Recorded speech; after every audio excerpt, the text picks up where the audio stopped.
Hello and good morning and welcome to The Good, The Bad and The What The Fox Volume 4, I believe. I really do believe. I'm trying to think of how many. I'm sure it's Volume 4. It's got to be. It's going to be Volume 4. Could be Volume 5. Oh my god.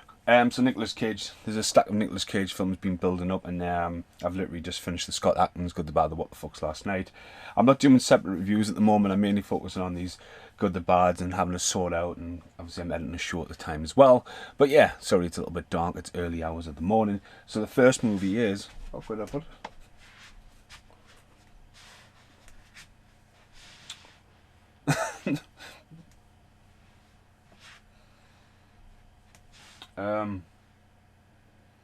Where is it? I've just had it. Hello? That's my seat. What's that? Sit my seat. Jesus, good morning. Stephen needs a coffee. Right, so the first movie is USS Indianapolis Men of Courage. Okay.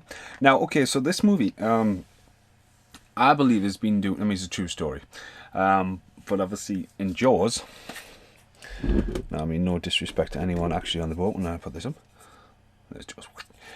Quint is talking about the speech, and I think for years, I mean, they even talk about it in the Jaws documentary that they were trying to do a bit of a movie then about the Quint character being in, you know, but again, it's a true story. He's a fictional character kind of stuff, so yeah.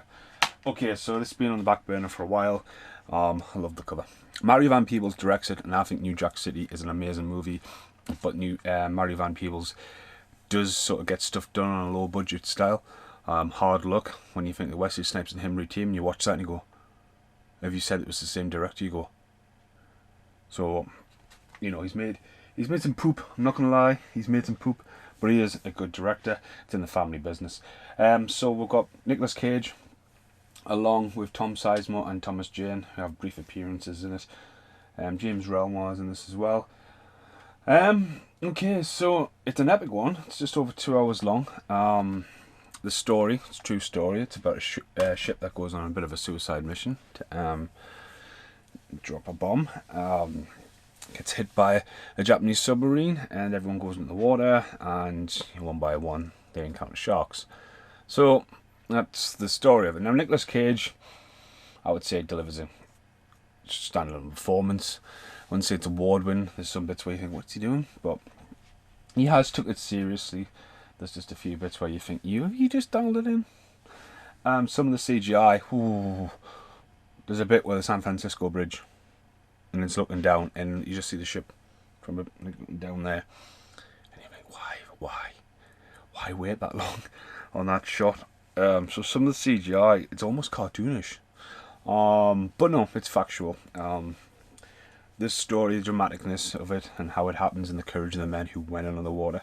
The thing what makes this a really good film for me is the attention to detail, because at the very end of the movie you have actually got real life survivors being interviewed in real life archive footage of the rescue happening, which I thought was phenomenal.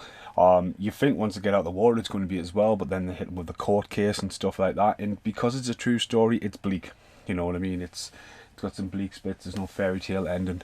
For a lot of it, it shows you relationships, it shows you friendship, brotherhood. As I say, it is pretty epic. It's one of those films though where there's so much chucked in. I mean, you keep track of Nicolas Cage. I mean, Thomas Jane's a pilot, he pops in it. Tom Sizemore, so you familiarise with the faces, but there's so many like young fresh faces in this. You're trying to keep up with who's who, and the two best friends who like do the whole Pearl Harbor thing, like, oh, she's my girl but now she's my girl but I want her to be my girl thing. They almost look alike. You're like, which one's which? There's a guy called Quint in it, or Quinn, and I was like, oh yeah, it's a little reference, and then when I turned around the guy was black, I was like, well, it's obviously not Quint, even though he's got his bandana on and that. It's, you know, I thought like there might have just a little Easter egg. There might be, maybes. It would have been really like quirky at the end when they're putting the picture frames up, if they put Robert Shaw up on there. I'm just saying, as I say, because obviously the reference to Jaws, but again, it was, you know, it was very dramatic, very inspiring. I think Marion's done a really good job. As I say, the special effects, I think, like the size of this movie, I think they could have just got a bit more money to give some more effects going, like, but You're talking about the ship sinking. The ship sinks really fast, but again, it's all about effects. But filmed on water, again, it's not an easy task. So that's the first of volume 4 of Nicolas Cage. Got the button. What the fuck's? It's just gone 10:30 in the morning. I'm in it all day, so there's going to be a few Nicky Cages on the way. Me and Matthew Connor have been pissing ourselves this morning because when I was checking on IMDb, Nicolas Cage has a movie coming out which hasn't got a title yet, but it's about him returning home to go and looking for his pig because his pig's being kidnapped, and we were like, what the fuck? So we both need to see that movie. So yeah, it's a good debate on What the Fuck's Volume 4, and yeah, God knows what's next, but that's the first one. Get some red on the go. Nicky Cage. Number 2, The Good, the Bad, the What the Fucks. So this is a remake. Nicolas Cage growing his hair out. This looks like when Nicolas Cage first took a paycheck abroad, and that kind of downward spiral he was about to have, from buying his castles and weird shit like that. The hitman becomes a target, and this is a bit weird coming off the back end of seeing Scott Adkins' Accident Man, because it's kind of like a hitman taking on a mentor, like films like Mechanic and stuff like that I've done. And obviously set in Bangkok. I've just watched the Hangover series recently as well, so oh yeah, Bangkok again. There's just something not right about the vibrantness of it.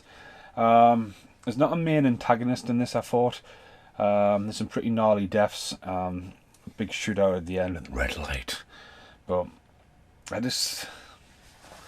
nah.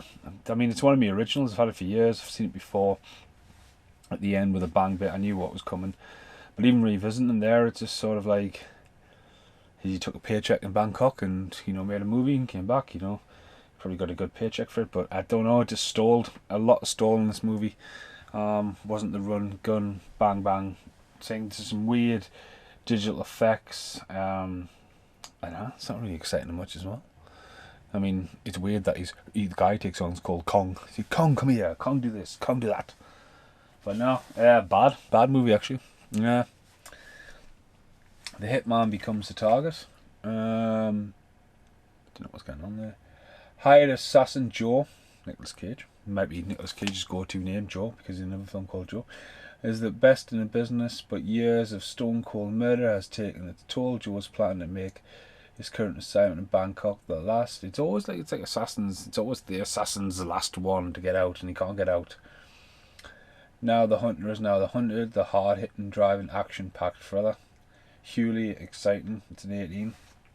I wouldn't even say a warrant an 18. Do you know what I mean? What's this inside? Just trying to make this a little bit. Dead Girl. City of Ember. 4 Christmases. Space Chimps. The Elderly. Journey to the Centre of the Earth. Sex and the City collection. The Woman. So the chapter selections. There's 12 chapters of this movie. The Job. The 4 Rules. A Sign.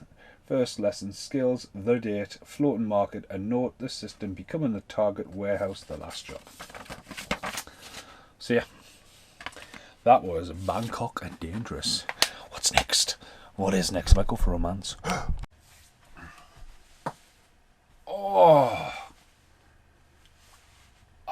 Them Van Damme stretches.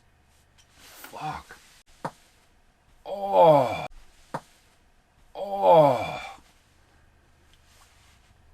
Them Van Damme stretches. Fuck. I've been trying them every day after I watch it for the What the Fuck's Volume 5 Van Damme. For me. Put t-shirt on. Okay, so City of Angels. I almost put the soundtrack of this in New Zealand in a charity shop, but it was minging. And to be honest with you, my DVD isn't much better because it's bought from Asda. Look at that sticker. Look at that. Stuck on a fucking cardboard snapcase. Idiots. Supermarket idiots. Discs got nothing on. I thought it was going to be one of them discs where you had to turn it over halfway through. Special features are actually over. You have to turn the disc over for the special features on the back. Fucking insane times. I don't think I've ever seen it on Blu-ray. So Meg Ryan was pretty hot. Well, she is pretty hot actually. But Meg Ryan, obviously Sleepless in Seattle, was massive in movies. Teaming up for Anything for Love, You Got Mail. She was, the rom-com girl. Couldn't go anything wrong. And this is before she started taking on a little deeper roles in The Cut and stuff like this. And this is a role that really, it was heavily marketed. Nicolas Cage had just come off stuff like The Rock, Con Air, and this came out in between stuff like Face Off and that. You know, because Nicolas Cage is an Academy Award winning actor before he sort of had this resurgence of being an action hero. And, you know, this is heavily trailered. The guy from Striking Distance, a guy who delivers his best friend, but basically these are angels, City of Angels. He's walking around. I mean, this wasn't too long after the Crow sequel, Crow City of Angels, so it's like, okay.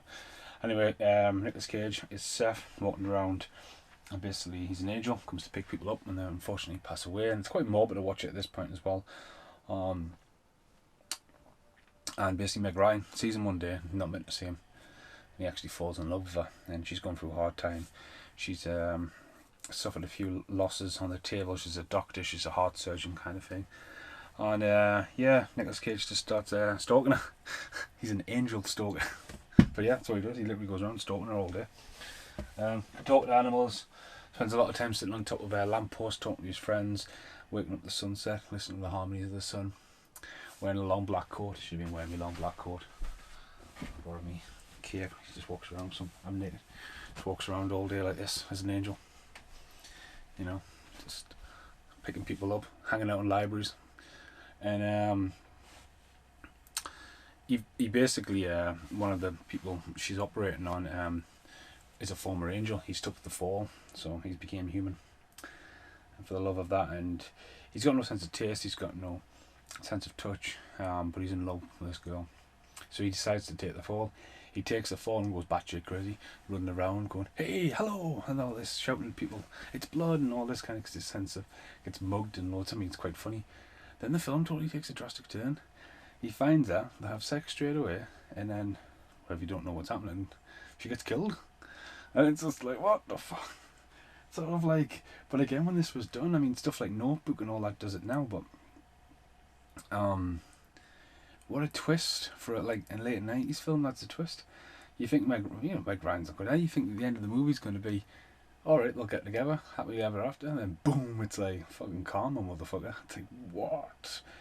So, it's a long movie, it's a good movie. As I say, it's got some funny bits in, but it is a very stretched out drama, I think. But again, at the end, like, fuck, what the fuck? And then he goes off fucking, like Patrick Swayze does in Point Break, fucking surfing with no surfboard, like fucking feel the rage that is Nicolas Cage. But yeah, that was City of Angels. It's the third Nicolas Cage of the day. If anyone's watching the channel, I've did the podcast for Terror Beneath the Loch Ness, or Loch Ness Terror, or Beyond Loch Ness, whatever it was called, in between this. So yeah, right. Well, I don't know if there'll be another Nicolas Cage one today. That's 3 down, 7 to go. Okay, the next movie is Bad Lieutenant. I haven't even put City of Angels away yet. Went for green because it's a green box. Now, the original had Harvey Keitel in it and made a lot of waves back in the day for being something very edgy. And it comes along the remake, but then hits you with a curveball that's called Port of Call, New Orleans. So, kind of a reboot, re-franchise kind of it. So Nicolas Cage, Eva Mendes, Val Kilmer's in there, Exhibit's in here. I'm sure Dick Miller's randomly in there. There's a couple of familiar faces throughout the movie. Looks like one of Outcast as well. So yeah, this movie's had me go, what the fuck? I've sent about 4 different videos to Matt Connor, like going, what the fuck? So basically, it starts off, it's all flooded. Val Kilmer and Nicolas Cage come in. There's a guy stuck in a prison cell doing his best Christian Slater in prison. He's getting like up to his ears in water. Nicolas Cage jumps in to save him, almost breaks his back, ends up with chronic pain, gets given pain medication, it's not enough, ends up with cocaine, amphetamines, heroin by accident, marijuana to bring him down, and he's still a lead lieutenant. He gets promoted. Now the guy who promotes him is actually the father from USS Indianapolis at the start, so actors crossing over. And he just goes on a rampage looking for drugs, stopping people. He even smokes a crack pipe with somebody who he pulls over, holds a boyfriend at gunpoint, smokes crack with him, ends up humping against the car, and he goes, "You will watch me." I was just like, what the fuck? But he goes on some random tangents. There's weird scenes where it follows a fucking crocodile's head, and you just see the crocodile, like crocodiling along. Same happens with a fucking lizard later on. He's like, "What's that lizard doing here?" And it just shows you the point of view of the lizard. He's like, "That lizard." And everyone's like, "What lizard?" "That one." Highlight of the movie though. Now this makes Nicolas Cage fucking genius. Exhibit. got a double barrel shotgun underneath, bang, shoots a guy, everyone shoots another guy, Nicolas Cage appears from behind the guest and he's like, shoot him again! And the guy's like, what for? His soul is still dancing. And he just starts laughing and you think that's hilarious, but then it cuts to somebody breakdancing and it's film being taken quite seriously. And then the breakdance gets shot. It then goes into like how everything works out for him, but then it doesn't really work out, and he just drops some loads of drugs, and then he meets the guy from the prison at the start and he's just laughing at fucking fish by the end of it, and you think, what the fuck? So it's a what the fuck movie on the edge of brilliance, because watching Nicolas Cage and you look at him and go, he fucking had a blast doing this movie. He's fucking nailed it. Absolutely nailed it. Perfect casting for it. But yeah, if you've never seen it, it's a potential good cop just went on the downward spiral. But yeah, it's seriously a fucking good film, but this is the one Matty Connor wants to borrow. So when quarantine's over, you get a class that. It's got a green box. Would have been cool if they bought it out on Blu-ray with a green box, but you rarely see it on Blu-ray now. But yeah, there's just some fucking amazing bits in it, like shoot him! What for? His soul is still dancing. It's fucking brilliant. Almost as good as pick a card, any card, that card. Right, let's see it. That's 4 Nicolas Cage movies today. An update on my video. I've done a lot today, and I've even been out chopping wood and burning wood and stuff. So yeah, next video. Next up for Nick Cage, it's Army of One. This is my Arrow Academy. So if you look at the front cover, you've got Nicolas Cage on a donkey. One Man's War and Terror from the director Bogart, starring Russell Brand, and this movie is a total what the fuck movie. It's even more the what the fuck movie when you realise it's based on a true story of an actual guy who was convinced that Nicolas Cage from Con Air should play him in the movie. It's like, what the fuck, get the samurai sword, because you're going to need it from God. So basically, this character, Nicolas Cage, is basically batshit crazy, and has a kidney problem, and decides that it's his time to go track down Bin Laden. And it's like, what the fuck? And he tries to paraglide. He tries to buy a boat, tries to sail there, ends up in Mexico, ends up loose in Pakistan. He's just going fucking crazy, running around, chasing people, kicking pinball machines, kicking off at the airplane hostess because he can't take his thing. His samurai sword on the plane, screaming at her. Russell Brand keeps popping up in random places or in random people's voices. He ends up finding Bin Laden, having a sword fight with Bin Laden. Nicolas Cage in this movie is brilliant because he's just went for it. You know, the film is absolutely batshit crazy. His girlfriend, his love interest, is the girl from the Goldbergs, the man from the Goldbergs. Matthew Modini's in this as a cameo. Rainn Wilson, he's in it as well. There's quite a few cameos. There's some mental stuff, absolutely mental stuff in it, but it's just about him getting loose and going crazy, like when people are trying to worship and he's running across them, or riding bikes in the bloody markets and stuff. It's fucking nuts. Some really, really funny bits. But yeah, his spirit guide is a donkey. He's just fucking nipped in this. But yeah, it's a what the fuck movie for what it is. So yeah, if you want to just laugh your head off, and really questionable, like what's going on, definitely check out Army of One, the samurai sword from God. Right, fucking mental day, mental start of the day anyway. That's it. That's the next one. What the fuck? Right, Left Behind. The menu screen got us at the start. Okay. It's a really well made film, I think, but it reminded me so much of The Langoliers. Now, Left Behind is a remake from, I think, a 3-part trilogy series, and there's a lot of Christianity behind this, very biblical. Probably actors in it are probably Christians, and I'm not going to stand here and tell anyone the faith. It's entirely up to you, what you believe. And this movie is basically, if you don't believe in God, you go poof and you're gone. It's like it's like Thanos, you know, the click, the snapping in. Nicolas Cage plays a pilot. The guy who was in SS Indianapolis is the dad, then was the judge. He's in it again, so that's 3 films he's been in. The twin brother from House of Wax is in it, and I believe that's the only film. His wife, and it's actually the last from Back to the Future as well. But yeah, it basically just all goes down. Everyone disappears on the airplane. Mini-Me's in it, Vern, and everyone's, you know, showing you a lot of hate between people. It gives you hints of why people haven't gone, you know, like movies they've done wrong and stuff like that. And his daughter is out to like save them at the end and stuff. And yeah, again, going back to maybe the Langolese of what happened to everyone. It's just kind of like, oh, the whole world is affected. So yeah. I would say it's a what the fuck movie because I didn't really expect it to be so powerful on its, you know, the God side of it, you know, especially with Nicolas Cage on the front run. Not gonna say it's a bad movie. I think for seeing it, it's well made. I think people in it are quite good. Takes place mainly on an airplane, as you can say, but it's better than Langolese, that's for sure. Langolese is quite a good idea for a movie, but the special effects have not aged well. So yeah, it's another Nicolas Cage one, Left Behind. 15. Yeah, based on the New York Times bestseller Left Behind. It's an apocalyptic action thriller starring Academy Award winner Nicolas Cage, directed by Vic Armstrong. Amazing Spider-Man, Jack Ryan, Shadow Recruit, and Indiana Jones. It's got to be the TV series. So yeah, that's it. Left Behind, 101 film release on Blu-ray. Right. Next one. Okay, the next one is Stolen. Now, from Simon West, the director of Expendables 2, Nicolas Cage, Stolen. 12 hours, $10 million, one kidnapped daughter. So, if you were Simon West and Nicolas Cage, which you do not put from the director of Con Air being their biggest collaboration. Expendables 2 was the one before this.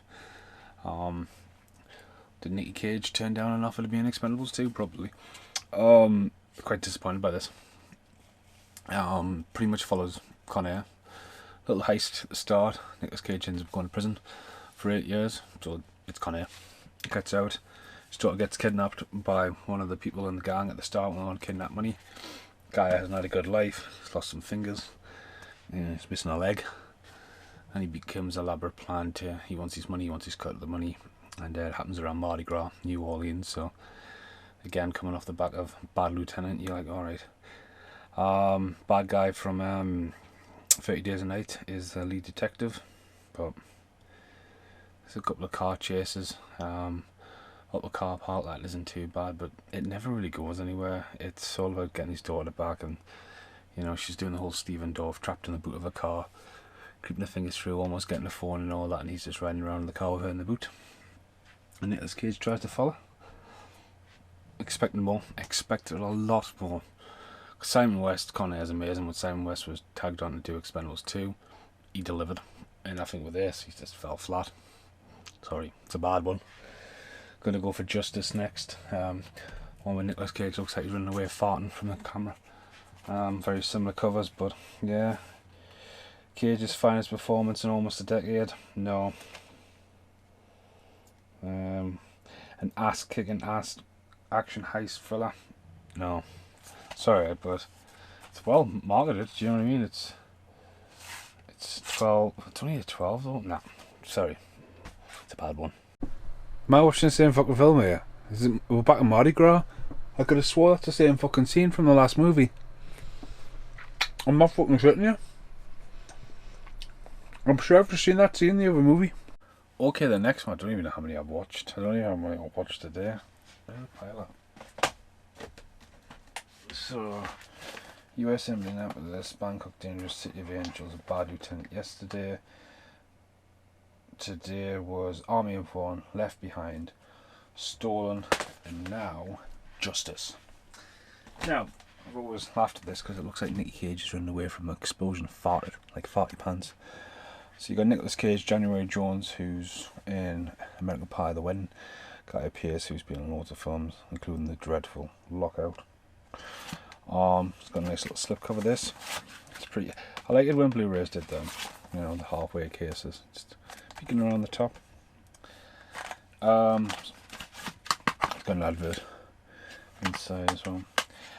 It's a really good film. I've really enjoyed it. It's a nice little conspiracy. Again, it's set at all in New Orleans. It's made the year before Stolen. So I think they've just nicked a bit of stock footage, but this is the third film in this series that's all set in New Orleans. So is that. It's pretty cool because they actually use a lot of abandoned locations. There's a big abandoned mall at the end. So the story is basically Nicolas Cage and January Jones are a married couple. He's what's he doing? Oh yeah, he's at work. Who's playing chess? He's playing checkmate with a guy from Lost, from Romeo and Juliet. That guy.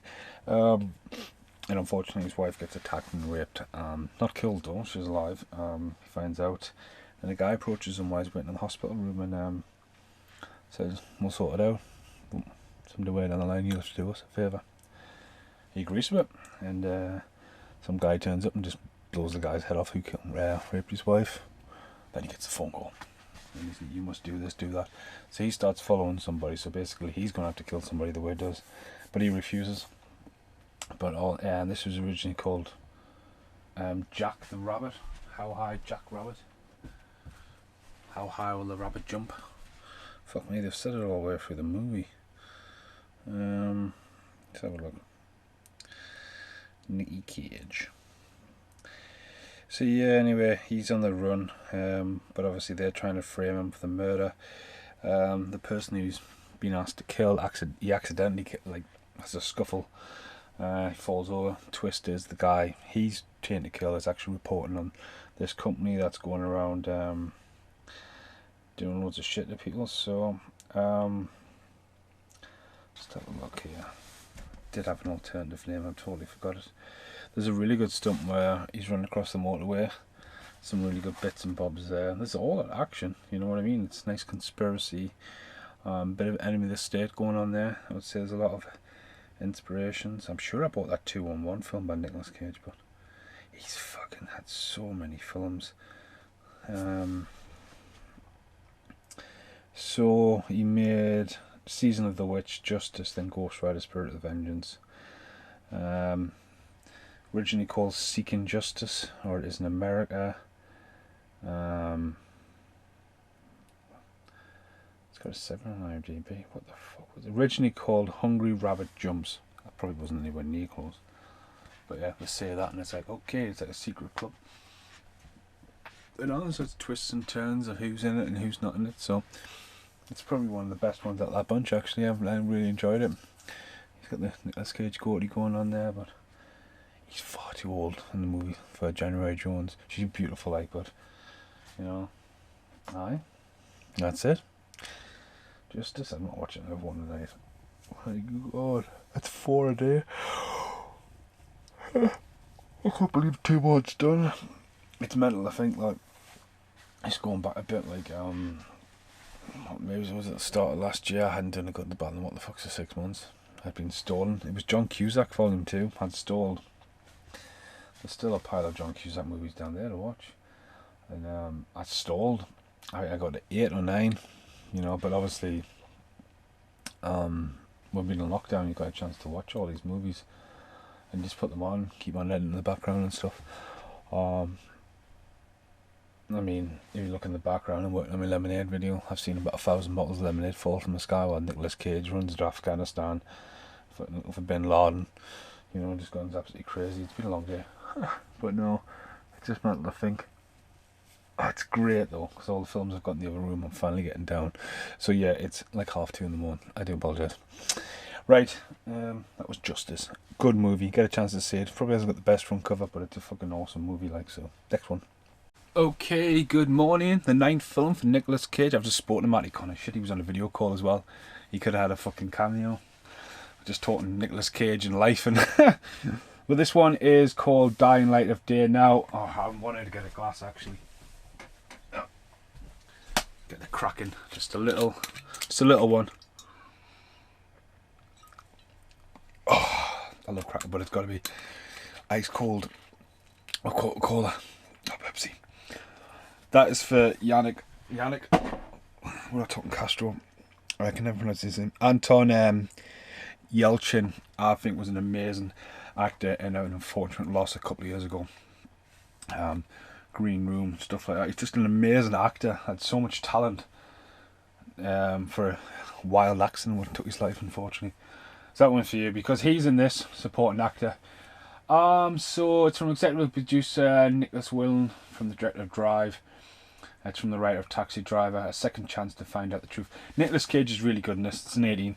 So the movie starts and he's getting interrogated because he's half his ear chopped off, and he gets extracted. And years later, he's a decorated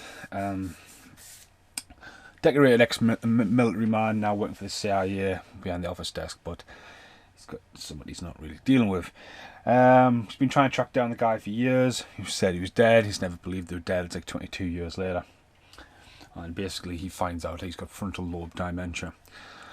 Starts having violent mood swings, starts ranting. Now Anton comes in and he's gets a bit of a lead that this guy might be still alive because of this rare blood disease.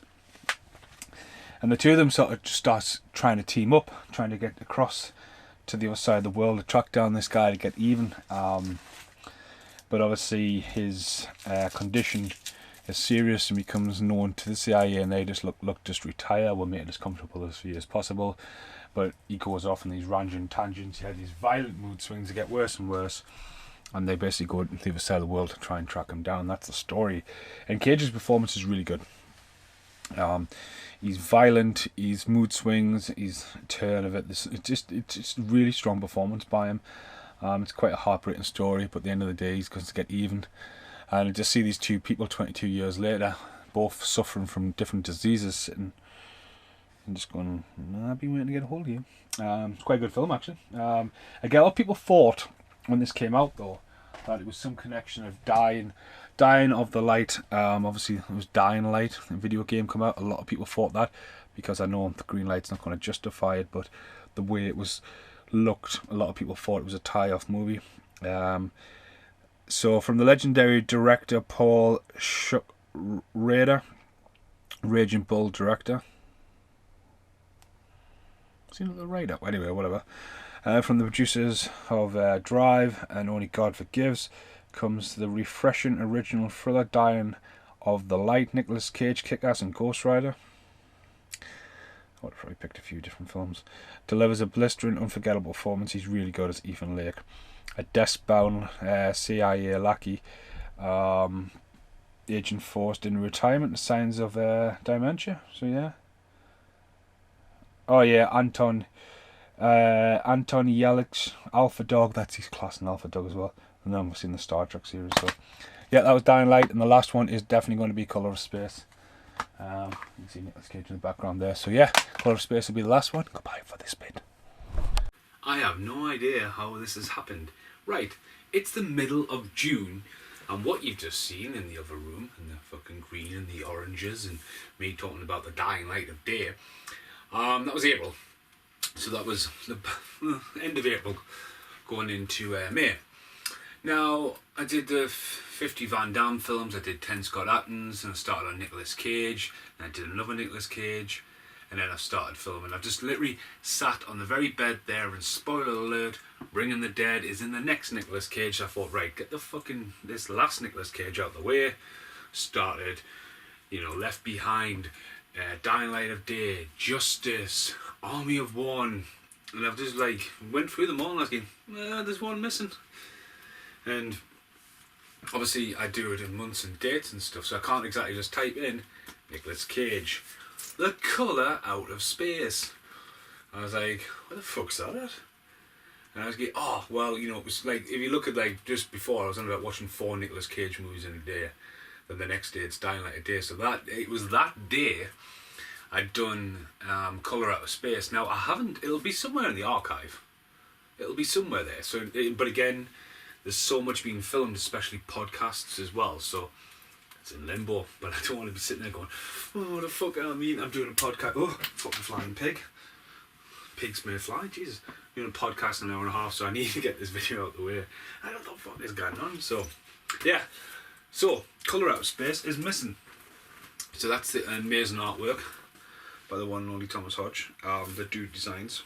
I spoke to you recently actually about this. He was really happy I actually got this framed. But yeah, this is pretty cool. Richard Stanley. Obviously, Richard Stanley was literally one of Britain's biggest exports early on in the 90s. Had a couple of hits with Dust Devil and Hardwired, and then was all prepped to make the massive Island of Dr. Monroe. Now if you check out Lost Souls, A Doom Journey, Richard Stanley, I think it's on Netflix, it's one of the best documentaries you'll ever see. You cannot believe this fucking story, what happened with that movie. But yeah, it's on Netflix, check it out if it is. Fucking just stood on that pig. So yeah, he hasn't done anything for a while. I think he's had a couple of little side projects. He might have had a film in there, but he's been a bit of a recluse living in the French Alps. So obviously Nicolas Cage coming off the back end of the producers of Mandy. There's a couple of other famous people in here like Tommy Chong, who's fucking class in it, to be honest with you. But it's very H.P. Lovecraft. It's not reanimated H.P. Lovecraft, but it's just like this weird ass fucking alien space asteroid comes down, and you know, no one's safe in this. Like, no one is safe. It's just like fucking creepy. There's really good special effects. It's actually the girl out of Event Horizon plays his wife, but everyone just starts fucking losing it. Nicolas Cage, rah, screaming at fucking tomatoes and stuff like that. Rah, fucking Cage was in it. Again, everyone goes creepy. Visually fucking stunning. There's some amazing effects, and the score is fantastic. I have lent this to Matty Connor, so I don't even have it physically to go hold it up. But I've already took the still for it. But Matt has done 2 out of the 4 reviews of the movies that you've seen. I think he's done Justice. I don't think he's done Outer Space or Army of One, so they'll be in the next one anyway. So again, they're back to back. But yeah, I totally loved it. It's got some really, really creepy, eerie stuff, some jump scares. I think it's very unsettling. But like, it's the bit where they're all mended together on the couch and like fucking running around and stuff. I was like, what the fuck? Now, what's good about this? Now, I highly recommend that. What's good about me having to refilm this is that this gets its own thing. Now, part of my birthday present, Brittany was like, oh, I've got you something, oh, I've got you something. And I was sitting there, and again, it was a lazy unboxing. I think it's a part of whatever unboxing I'm sitting outside, but Brittany went out of her way to get me the Colour Outer Space soundtrack, and this soundtrack is fucking class. It's just really unsettling, like, score music. I've had it on loads. Fucking cosmic time warp, like the fucking hot tub time machine, but it all takes place, you know, around the fucking barn house and all the creepy effects and all that. Now, it's not a gatefold. Recently, a lot of my vinyls I've got are not gatefolds. It's a bit of shame, like, but again, I mean, look at that. It's fucking amazing, that. The fucking barn going absolutely apeshit. And you've got just like, what is that? But what's really cool as well, I mean, check this out, man. Nice one, Britt. Nice one. So yeah, I really, really, really enjoy this score. I like the movie. I want to read it. It's been on the cards for a podcast. Obviously, Matt's borrowed it. So you'll have to wait till the next Nicolas Cage to get a Matty Connor review of it, because he'll be like, what the fuck? But yeah, I was absolutely over the moon. I was very impressed as well how fast it came out, because obviously it got rumoured quite early on, like Nicolas Cage returning with a cast of Mandy, H.P. Lovecraft, and I was like, ooh, next thing you know, bang, it's out, you know what I mean? Had a couple of, literally just before lockdown, I think there was a couple of selected viewings, and then that's obviously came out as a HMV exclusive. An amazing artwork.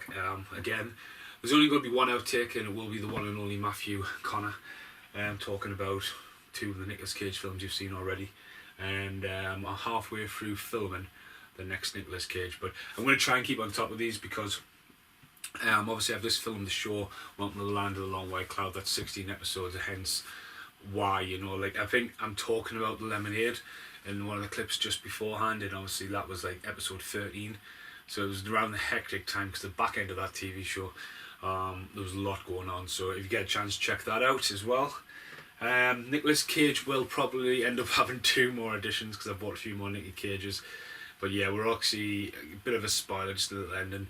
John Cusack is on the cards, and Christian Slater, because a lot of their films twist on. There's a cat just about to fucking tap my bread in the garden. But yeah, thanks for watching. Enjoy Matty Connor. Goodbye for now. Right, a little review for the Monkey Boy whilst I'm doing the exercise. It's like an exercise review. Like an exercise review. Oh, exercise review. There is only one thing to do. Exercise review. Woo! First off, Justice. The front cover is absolute bollocks, isn't it? But good Gordy kind of levels out.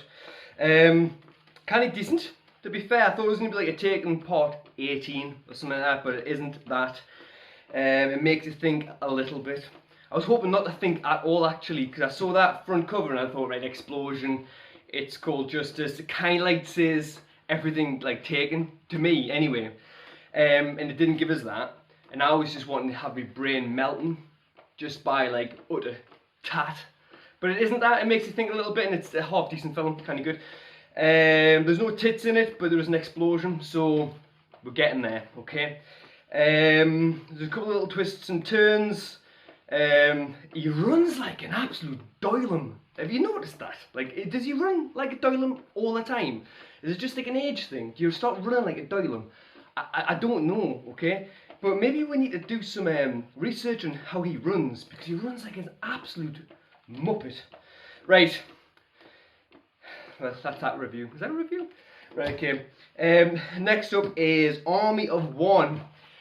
I was hoping he was going to ride that donkey more, but he doesn't really. It's a bit of a false front cover. How would you review this film? Like, apparently it's like a true story, or based on a true story, which I don't really believe at all. Obviously, I believe he went over there, and that's about it.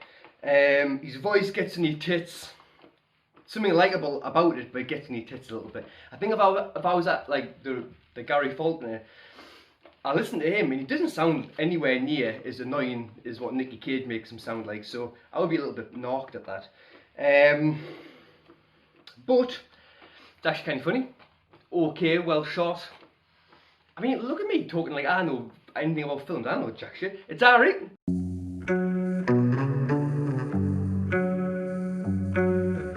And now, the end is here.